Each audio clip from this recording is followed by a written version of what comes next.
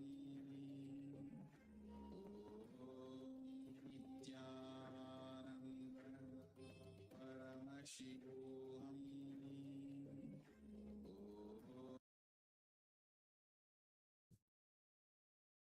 My blessings. This Shivaratri day, which is coming in next few days,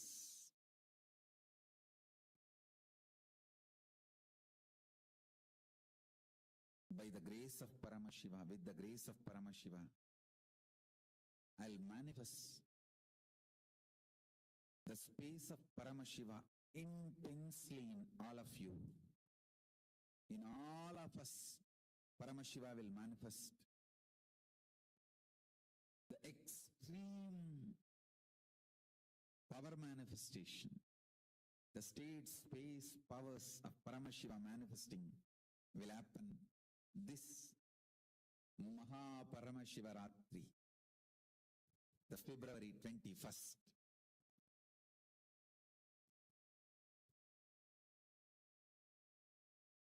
Gather everyone.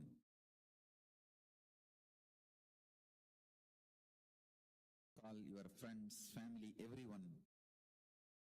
Let them enjoy, taste Paramashiva. So now,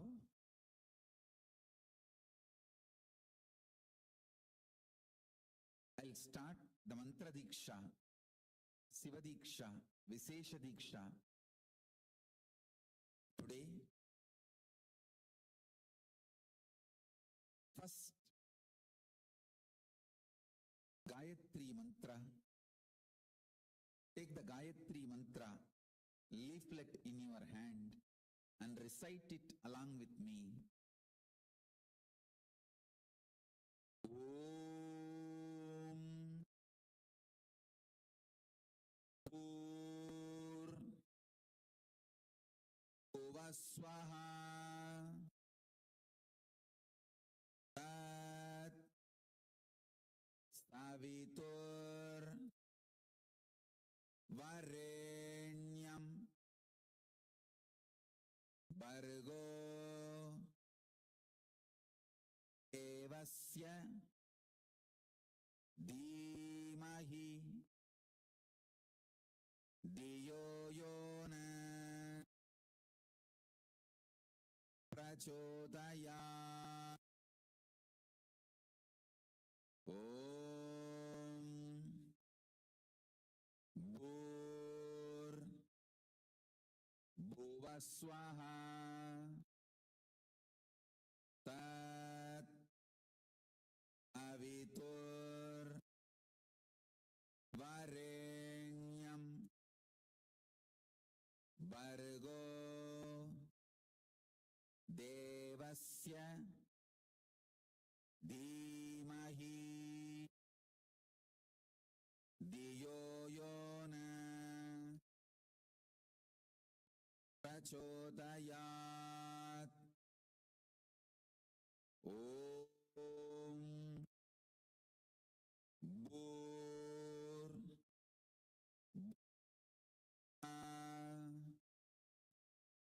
Tat Savitur Varenyam Bargo Devasya Dhimahi Diyo Yona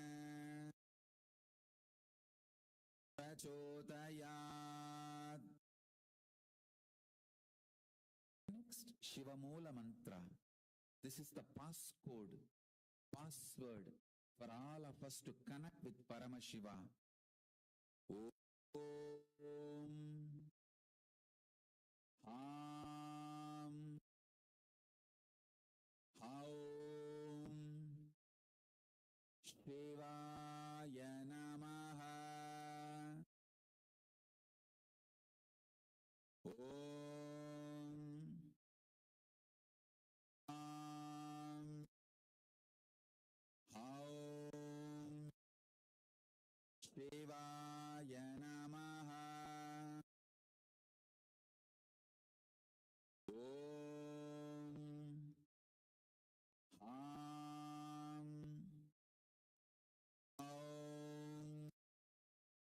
Shivaya Namaha.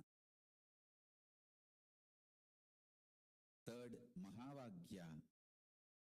Om Nityananda Paramashivoham. Om Nityananda Paramashivoham.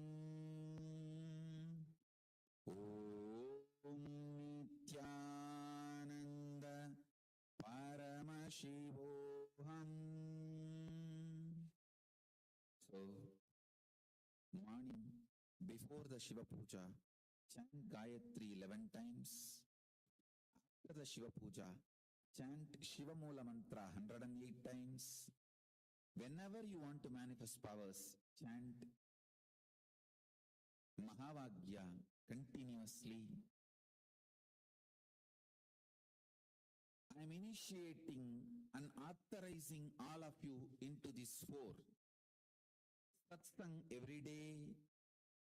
Charya Pada, Satsang every day. Kriya Pada, Anmartha Puja every day. Personal worship every day. Yoga Pada, Nityananda Yoga every day.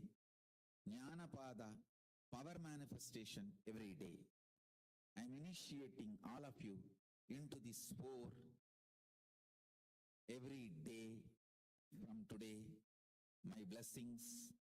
Keep the Atmalinga in your hand and sit straight. Chant the Mahavagya intensely.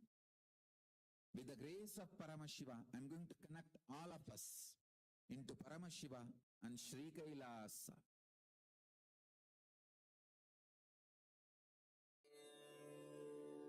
Nityananda Paramashivoham. Om Nityananda Paramashivoham. Om Nityananda Paramashivoham. Nityananda Paramashivoham. Om Nityananda Paramashivoham. Om Nityananda Paramashivoham. Om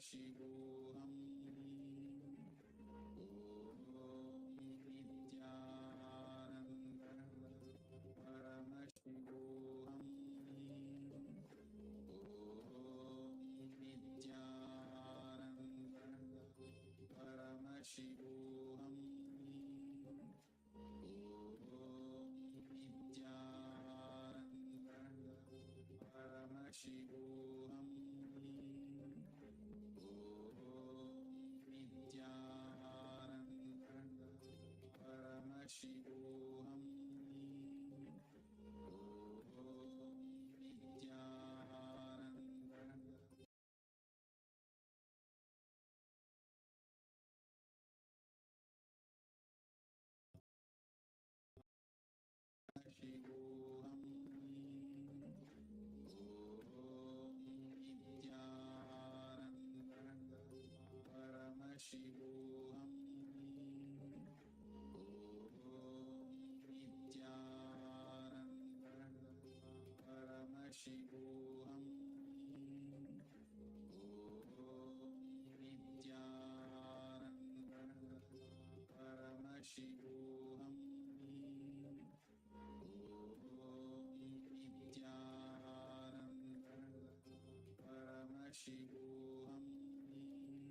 Kalpataru program.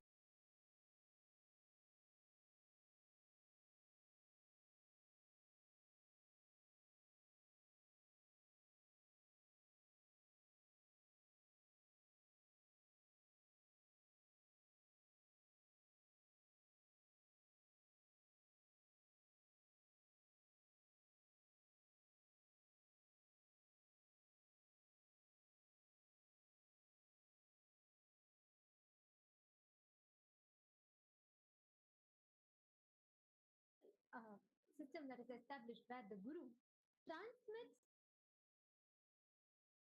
the knowledge, the experience to us in the form of Sparsha Diksha, where he transmits it through a touch, or the Mantra Diksha, where just by uttering a few words, he transmits that as an experience to us, and the Nayana Diksha, that just by a look, he transmits that energy and experience to us. Today, all of you, all the participants that are sitting here are going to be experiencing the Nayana Diksha and the Mantra Diksha, where just by the sight, Whatever you by Swamiji perceive, looking at us, it's experience not that just that all reality. of us see Swamiji, even Swamiji sees us during the darshan. There are multiple screens on which Swamiji will be watching all the social media platforms, all the Zoom rooms, especially all the participants sitting here with us on the two-way video conferencing. Swamiji will be seeing each of us during the darshan and initiating, transmitting that